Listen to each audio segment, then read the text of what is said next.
a Sly encounter. It starts out with us being reminded of what happened just before Sally got herself roboticized to keep the rest of the world from getting the same fate. Then after the death egg gets damaged, she notices a white void despite having her eyes closed, and wonders if she's dead. She realizes she's in pain and hurt for some reason. She asks Nicole what's going on and screams, and it seems like there's a robot in front of her. And also see a blue emerald. I don't remember the blue emeralds being near her in Archie Sonic. If that's Metal Sonic, it should look like him, instead of just confusing me, meaning nothing. Huh? Then she wakes up on the death egg near a blue emerald. And that's what all that nonsense with the emerald zipping her was. It zipped her? Huh? It doesn't do that either.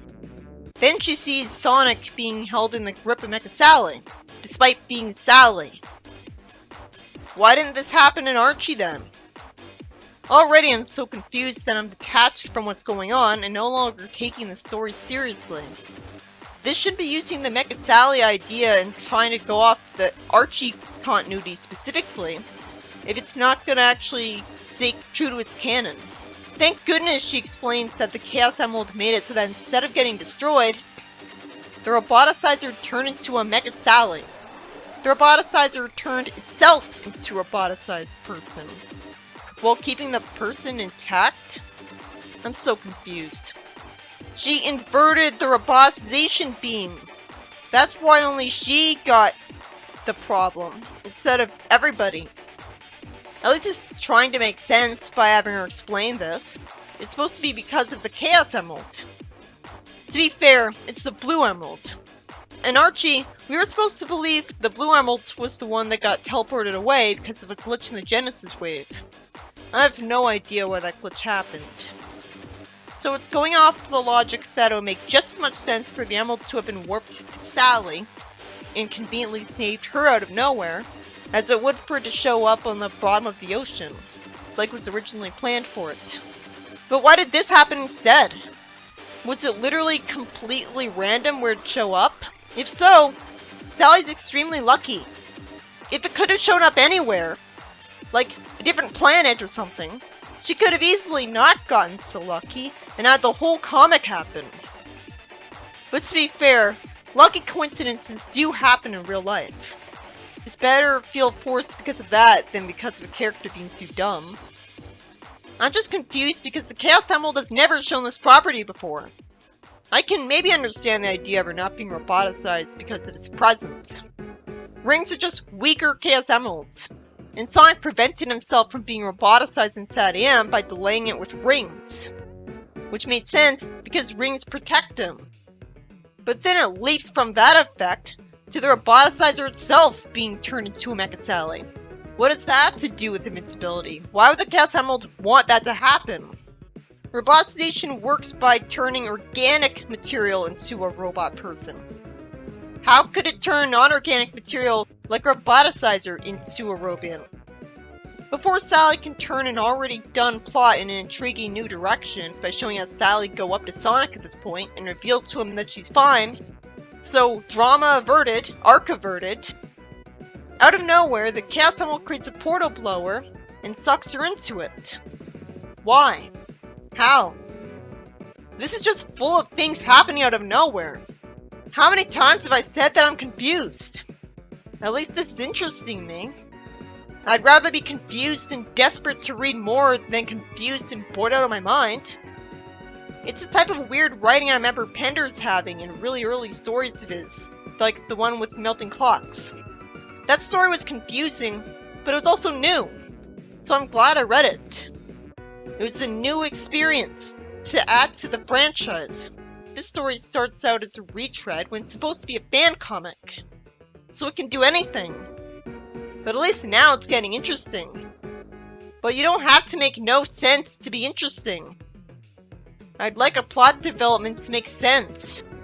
But at this point, I'll take Pender's style confusing writing over Flynn's any day. At least this is interesting and engaging.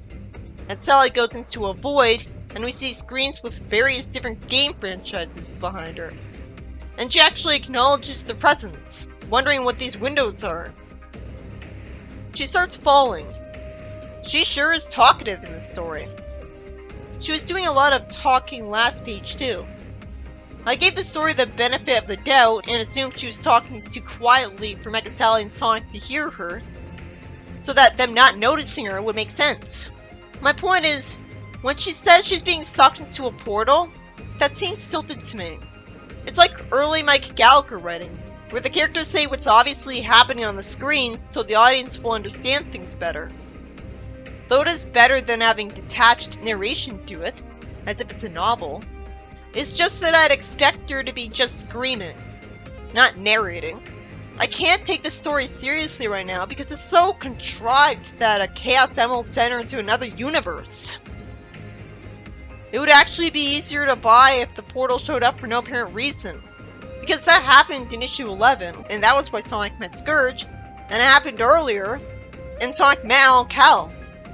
I don't know why Sonic would create this portal, but at least that would be an explanation instead of series continuity error with the Emerald.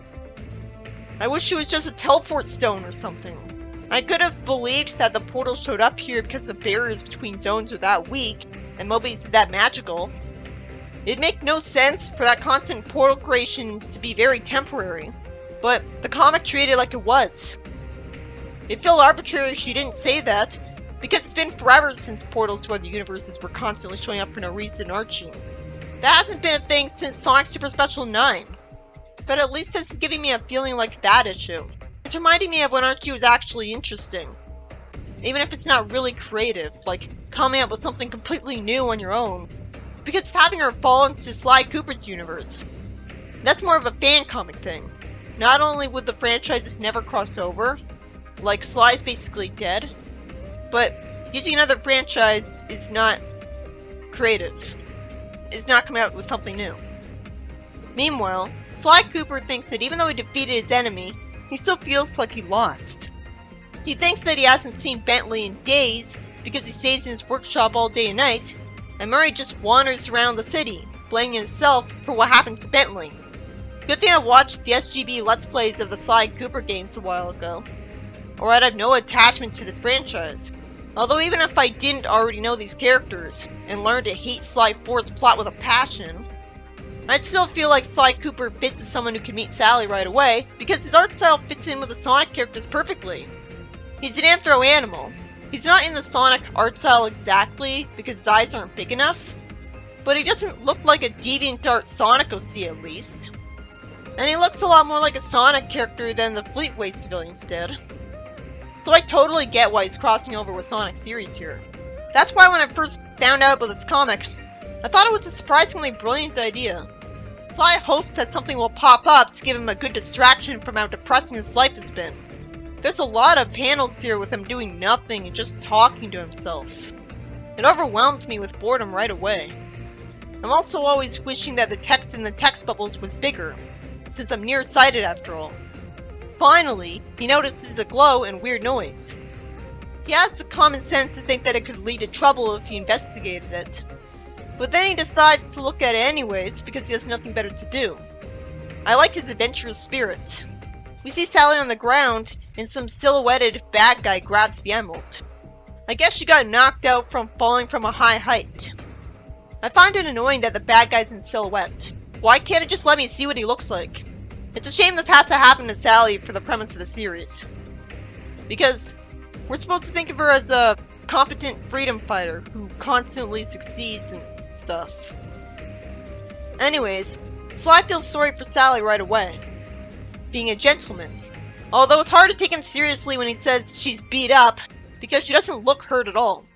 She's lying there, so he has every reason to assume she was, but she's not bruised. He picks her up and decides to take her back to his place. It's good to immediately establish that he's got some good in him.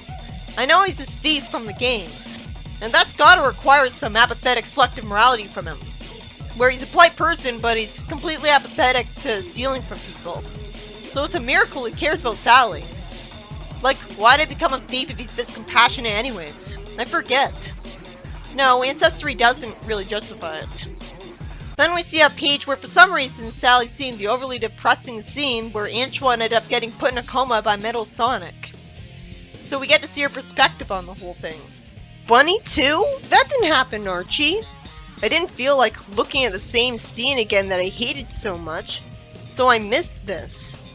So later on, it's gonna reference her getting caught in an explosion, and that confused me. How can Sally see and react to Mecha Sally if she was seeing this from her perspective? As we'll learn. After a bland, polite non-reaction to Ixis being king in Archie Sonic Online, I find it cathartic to read her shocked reaction to it here. Finally, she wakes up on the couch, and it turns out it was just a dream. So can anyone explain to me how she was having a psychic dream that told her what was happening to her friend? When apparently she doesn't have these all the time? I assume it's the fact that she was with the Chaos Emerald, so it gave her premonition powers. But it's really confusing to just keep giving it powers it never had before. I know it's called the Chaos Emerald, so there's a thin excuse, but why didn't it do this for anyone earlier? There's been hundreds of issues of Archie Sonic, so it's gonna be weird to establish that it has this power now. She wakes up without her vest on, and Sly tells her to relax and says she's safe here. Good thing he tells her that to have a good first impression. I can imagine Sally would be really judgmental of a thief. I don't really care right now myself. It's not like we've seen him steal from and mug an innocent person who's begging him not to. I like getting to see her wearing the blanket as a toga. Then there's a slip sound effect below her, and she's hovering over the floor when she was just on the couch. Oh, she slipped. Okay. She slipped and fell back on the couch. I think that could have been drawn better. She says there's something wrong with her and her center of gravity is messed up. She randomly asks Sly what freedom fighter branch she's a part of. I don't think she'd be so wrapped up in it that she'd just assume he was a freedom fighter. Most people aren't. And it's also dumb of her to talk about stuff like the Death Egg and Chaos Emerald when she knows that she was sent to another universe. To be fair, whenever Sonic was sent to other zones, he still saw people like his friends and Chaos Emeralds there, so she has every reason to assume she's on another Mobius. Sly says charmingly, "Slow down! Relax that pretty little head of yours." He tells her that if she needs him to find an emerald, he'll help, as she has her arms crossed. Sally wonders how he could not know about the emeralds, even though she's clearly in another dimension. That is satisfying to see, because I was wondering that about Fang the Sniper for the longest time. Like, that's what I asked about him when he first showed up. She says she doesn't have time for smooth talking, because she's naturally focused on the fact that her friends are in danger and at war. She says that he might not understand what it's like when a good friend of his gets hurt in battle. I'm glad she said that so that he could relate to her. The more they relate to each other, the better. It's taking advantage of the crossover. He says that rushing around and being angry isn't the way to handle the pain of that kind of situation. As I realize how badly I've missed seeing Sally interact with people in stories that I'm just experiencing for the first time. Especially since she quickly gets out of frustrated nag mode and apologizes and says that he's right. She could be drawn better on this page. But at least she's being surprisingly polite, which is the thing I was always noticing about her when I was experiencing most of her stories for the first time. And that was what caused me to feel like I liked Sally in the first place. I like her when she's like this. It helps distract me for a while from the fact that she's had her bad moments. But it'd be pretty lame if she was usually drawn this poorly. Sly tells her not to worry about it, and sadly they all get short and chibi, because that's not unprofessional at all. How do you not keep the same art style in the span of one page? Why would they do this? Anyways, Sly tells her that he can grab some clothes and she can explain her situation over some brunch with him. And she agrees and thanks him while smiling. Awesome! I like his interaction with her already. There's a time skip, and he says he's gathered all of their spare clothes here while her old clothes are being patched up by a friend of his. And he says he'll give her privacy to change her clothes in peace. It's ironic. Oh, then Sally questions why she'd need privacy. I was just about to snark about the fact that she's always without clothes in Season 1 of Sad AM. And it's not like she changed her mind after having a vest for so long in Archie, because she wasn't embarrassed having no vest on in front of her brother. Anyways, after that nice touch showing us one of the differences between the two worlds, I love seeing a black jacket on her. Wow, I love that outfit of hers.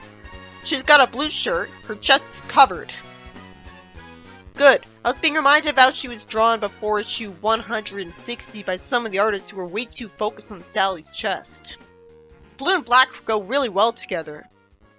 I'm so glad she's got a different outfit for a change.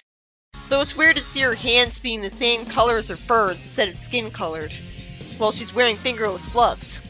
At first, Sally thinks she's looking in a circus mirror that stretches things out. But then she realizes it's not that way, because she does have a brain.